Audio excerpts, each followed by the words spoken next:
Non-attachment is the foundational principle of awakening. And we're going to explore that together. We're going to start by defining and exploring the concept, and then we're going to have an experience of it together.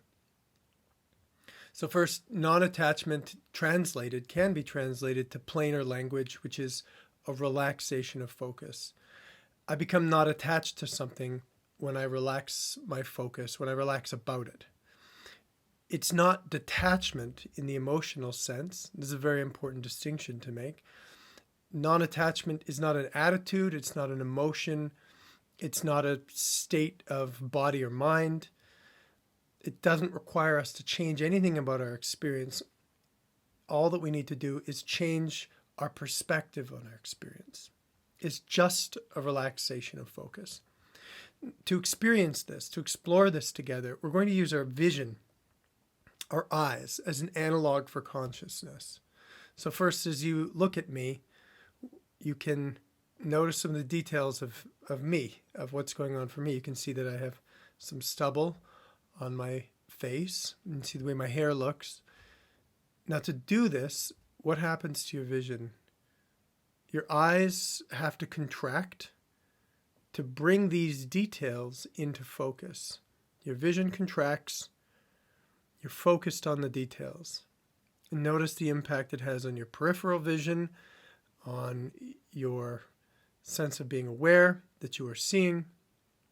When we contract on the details, we are obscuring more context, more information. We are intentionally attaching to what we see so that we can focus on it. So non-attachment doesn't require me to shave my beard or change anything about myself. Non-attachment requires that we just relax our eyes. So we're going to do that together. And just see if you can relax your vision, soften the way that you see me. I'm still here. Nothing has changed about me. Your eyes are just not attached to me anymore. This is the essence of the practice. Now, how do we do this? What can we do to become non-attached? How do we relax our focus? Well, there's several strategies. There's many strategies. We're going to practice 3 together. And again, we're going to start with our vision. We're going to use our vision first as a way to guide us into a more comprehensive experience of consciousness. We'll start with our vision. Okay, so again, you focus on me. You notice how I look. You can take a look to see if my shirt is clean or dirty. And again, to do that, you have to contract your eyeballs to focus on me, on the details of my shirt or whatever else is going on. So the first strategy to be non-attached that we're going to look at is to shift our focus intentionally towards the fact that we are seeing. So as you look at me, as you look at the details of what's going on in this video, my body, I want you to just shift your focus intentionally to the fact that you are seeing, that you have vision. The fact that you can be aware. Because vision, because seeing, because awareness is bigger than me, your eyes have to refocus. To hold vision in focus, your eyes uncontract to look at the object, the experience of having vision, which is everywhere. Now in consciousness, we would shift the language a little bit from vision to awareness. Awareness-based practices are the intentional shifting of focus to the experience of being aware. So let's do that together. Again, you notice that I'm here, you can see me. The reason you can see me is because you're aware. When you shift your focus to awareness, you are relaxing your focus and becoming not attached to me. Again, I'm still here. Nothing has changed about me. You're just not attached to me. Your focus is not contracted upon me. So this practice of shifting our focus to awareness is something that we do intentionally until it becomes natural. We do this like stretching.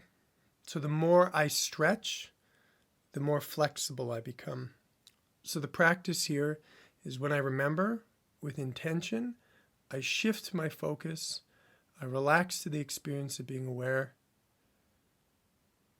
which can be described as an awake space. The more that I do this, the more flexible I become, which means the more naturally open my focus is, the more not attached my ordinary moments are, the more open my consciousness is. And this is one primary strategy. Another strategy we can use is to, instead of to shift our focus to the empty space of awareness, we continually become aware of more and more of the content. These are integration-based practices. This is what healing from trauma is really all about. There's many ways to do integration practices. We're going to start by looking at our vision again. So again, we can contract on the details of my body. We can contract in the details of what you see. And instead of actively pendulating our focus to awareness, we're just going to actively hold more and more of the information in our visual experience. Not only can you see me and my body, but you can also see my background. So we hold that in focus too. We can also see the device that you are looking at, the room that you're in, the place that you are watching this, the things for me that are on my desk. To take in, to hold more information, my focus keeps having to expand. In this way, I'm not noticing so much the empty witnessing quality of awareness, but the fullness of my vision. My vision is full of information, and I'm taking that information in. I'm becoming focused on this. So integration-based practices happen not only with our visual field, but with our body, with our emotions. The more of me, the more of my felt sense that I can integrate, the more open my focus becomes. And just like stretching, the more that I learn to hold myself, the more flexible or open I become. The bigger my integrated sense of self becomes, the more open my consciousness is. Again, there's many ways to do this. The relational practice that I teach emphasizes not the emptiness of our experience, but the fullness of our experience. And rather than intentionally pendulating to awareness in this sort of repetitive way, we are sort of intuitively navigating the things that come up for us. It's not as repetitive as awareness-based practice, because the things that come up for me, the places where I'm drawn in myself, the qualities of emotion are always changing, they're always different. And I learn that wherever I go in myself, in my inner world, I'm learning to hold it all together in one place. Everything that arises for me becomes part of an ever-expanding, ever more integrated whole self. And progressively, this leads to non-attachment. The focusing or the integrating of the details of my life leads to non-attachment. Because as I hold more of myself, my focus learns to rest in a more open way. I become uncontracted by integrating aspects of myself. And the third strategy, which we're going to look at today, is self-inquiry. So we're going to do self-inquiry together, first with our visual field. Again, I referenced my shirt. You just take a moment to see if my shirt is clean or dirty. And you can notice how your eyes contract to examine the fabric of my shirt. the question of self-inquiry is, who is it that is looking? Who is it that is looking at my shirt right now?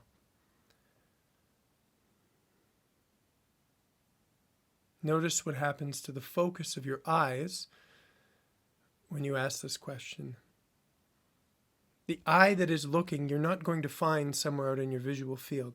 So there's no need for a contraction of focus. You're no longer scanning the things that are out there. You are retracting or relaxing your focus back to the source of your vision. Now, often in self-inquiry at the level of consciousness, not at the level of vision, the eye that is looking, who is it that is conscious? Often we will land in the sense of being aware or in the fullness of our consciousness. This will resonate with a sense of self. And those are beautiful answers. That's a beautiful part of the progressive relaxation of consciousness, the awakening to what it is to be. But ultimately, the truth of life is beyond that.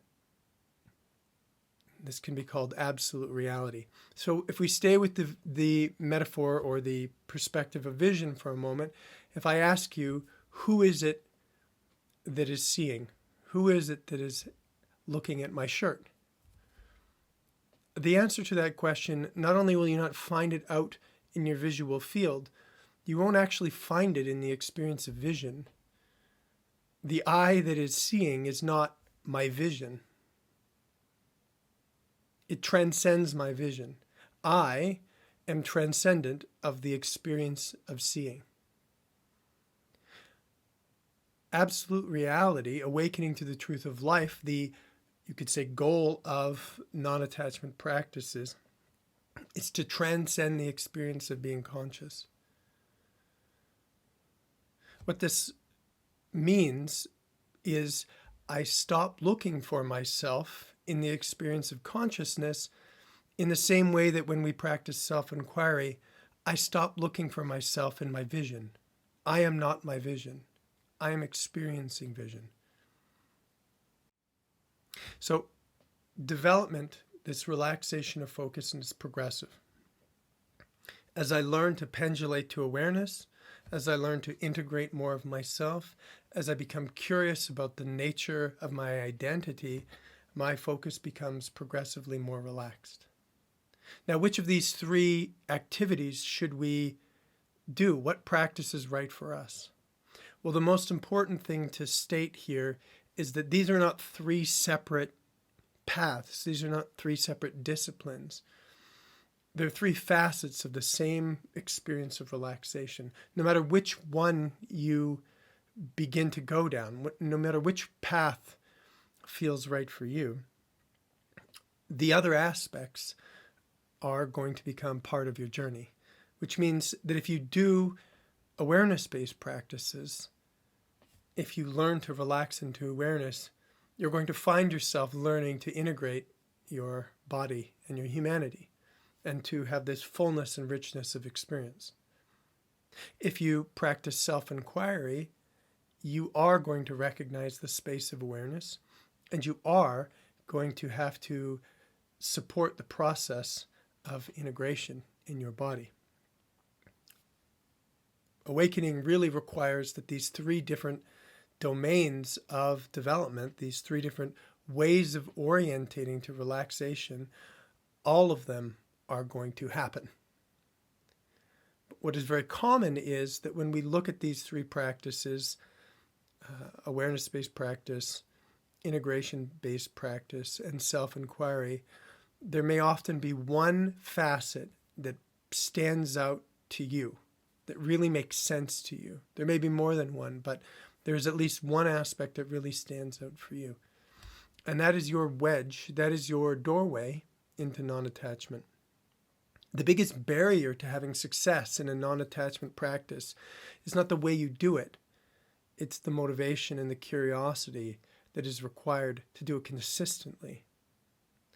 If I do awareness-based practices because somebody told me I should do it, well, then it's really lacking the spark. that is required to really be successful. But if I'm in love with the discovery, if I'm curious, if I love the feeling of being aware, then the intensity of my practice is more like a love affair and less like a discipline. And it's the same for healing practices, and it's the same for self-inquiry. So over the course of my internet life, I will continue to make content about these strategies. There are more strategies and more aspects of non-attachment. These are the first three. I will make guided meditations, and you can see for yourself. You can feel what is alive for you, what practices have sparked for you. The most important aspect, again, is that they are a beginning to your ability to open, to experience more of life, ultimately having you move to the source of your consciousness, the genesis, the place where life has begun, where all experience comes from, absolute reality, the self that transcends all experience.